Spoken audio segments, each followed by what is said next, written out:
안녕하세요 여러분. 오늘의 흥미로운 기사 내용은 초고속 충전 기술 공개한 중국 EV 제조업체, 그리고 이스라엘이 헤즈볼라 사령관 푸아드 슈크르를 제거한 방법에 관한 것입니다. 우선 좋아요 버튼을 누르고 채널 구독 및 알림 설정 또 잊지 마세요. 여러분의 관심과 지지가 저희에게 큰 힘이 됩니다. 첫 소식은 전기 자동차 EV 산업에서 중요한 소식을 전해드리겠습니다. 이 영상은 월스트리트 저널의 실린 기사를 바탕으로 하고 있습니다. 전기 자동차 시장에서 중국의 EV 제조업체가 발표한 새로운 충전 기술이 어떻게 테슬라와 다른 EV 제조업체들에게 긍정적인 영향을 미칠지 논리적으로 설명드리겠습니다. 전기 자동차를 고려하시는 분들이 공통적으로 걱정하는 세 가지가 있습니다. 첫째, 가솔린 자동차보다 높은 초기 구매 비용. 둘째, 충전소를 찾기 어렵다는 점. 셋째, 충전의 시간이 많이 걸린다는 것입니다. 오늘은 이 중에서 세 번째 문제, 즉 충전 시간 문제를 해결할 수 있는 혁신적인 기술에 대해 이야기해볼까요? 중국의 EV 제조업체 시크르지 KR는 최근 800V 충전 시스템을 탑재한 리튬 이온 인산 배터리를 공개했습니다. 이 배터리는 11분 이내에 10%에서 80%까지 충전할 수 있다고 하는데요. 이는 지금까지 나온 EV 충전 기술 중에서도 매우 빠른 속도입니다. 하지만 여기서 중요한 포인트는 단지 배터리의 화학적 특성뿐만 아니라 800V의 고전압 아키텍처 덕분에 가능하다는 점입니다. 많은 EV는 400V 아키텍처로 제작됩니다. 전압이 높을수록 전기를 빠르게 운반할 수 있는데 800V는 400V보다 훨씬 큰 전기 파이프를 사용한다고 이해하면 됩니다. 하지만 이 기술은 아직 최신 기술이기 때문에 비용이 더 높습니다. 예를 들어 테슬라의 사이버트럭도 800V 아키텍처를 사용합니다. 이 기술이 대중화되기 위해서는 충전 인프라 역시 업그레이드 되어야 합니다. 기존의 느린 충전기에서는 이 혁신적인 배터리도 11분 내에 80% 충전이 어렵기 때문이죠. 시크르는 현재 약 35,000달러에 판매되고 있는 GKR 07 모델로 이 충전 속도를 실현했다고 발표했습니다. 이 모델의 주행거리는 약 680km, 즉 430마일로 평가되었지만 미국과 중국의 주행거리 테스트 방식 차이 때문에 미국 기준으로는 약 320마일에 해당합니다. 이 차이는 테스트 속도, 기간, 공회전 시 사용되는 전력 등이 다르기 때문입니다. 이처럼 중국 EV 제조업체의 기술 발전은 테슬라와 같은 기존 강자들에게도 좋은 소식일 수 있습니다. 왜냐하면 EV 시장 전체의 기술 수준이 향상되면 소비자들의 전환이 더욱 가속화될 수 있기 때문입니다.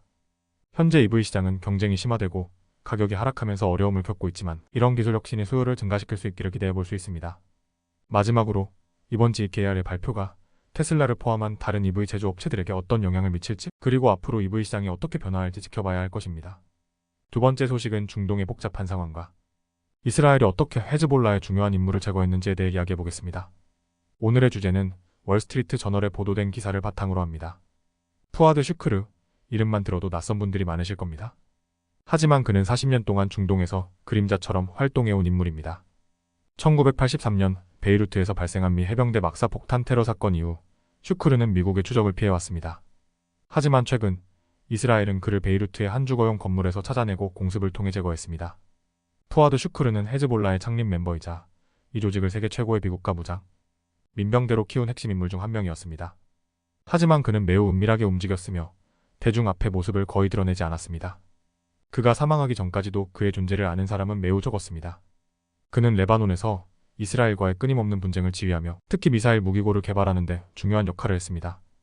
이스라엘과의 국경을 넘나들며 치열한 전투를 이끌었던 그는 그만큼 이스라엘의 주요 표적이 될 수밖에 없었습니다. 2024년 7월 베이루트 남부의 다이에 지역에 위치한 건물에서 슈크르는 마지막 날을 보냈습니다.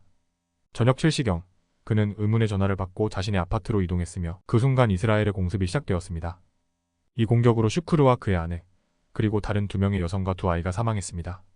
이스라엘의 정보력은 헤즈볼라 내부 통신망을 뚫었을 가능성이 큽니다. 이는 헤즈볼라에게 큰 타격이었고 그들의 작전이 얼마나 침투당했는지를 보여주는 사건이었습니다. 슈크르의 사망 후 하산 나스랄라는 그를 추모하며 슈크르가 단순한 군사사령관 이상의 존재였다고 강조했습니다. 그는 헤즈볼라와 이란 사이의 중요한 연결고리였으며 나스랄라와 긴밀하게 협력해온 인물이었습니다. 하지만 이스라엘의 공격은 단순히 한 인물을 제거하는 데 그치지 않았습니다. 이는 중동 지역 전체를 불안정하게 만들며 또 다른 전쟁의 위기로 몰고 가는 도화선이 될 뻔한 사건이었습니다. 푸아드 슈크르는 이제 베이루트의 한 묘지에 묻혔습니다. 그는 평생을 그림자 속에서 살아왔고 그의 죽음 역시 이스라엘과 헤즈볼라 간의 긴장을 극대화하는 사건으로 남게 되었습니다. 이상으로 이스라엘이 어떻게 헤즈볼라의 중요한 인물을 제거했는지, 그리고 그로 인해 중동 지역의 긴장이 어떻게 변화했는지 알아보았습니다. 오늘은 여기까지입니다. 다음 영상에서 더 유익하고 흥미로운 내용으로 찾아뵙겠습니다. 이 영상은 투자 의견이 아닙니다. 매우 감사합니다.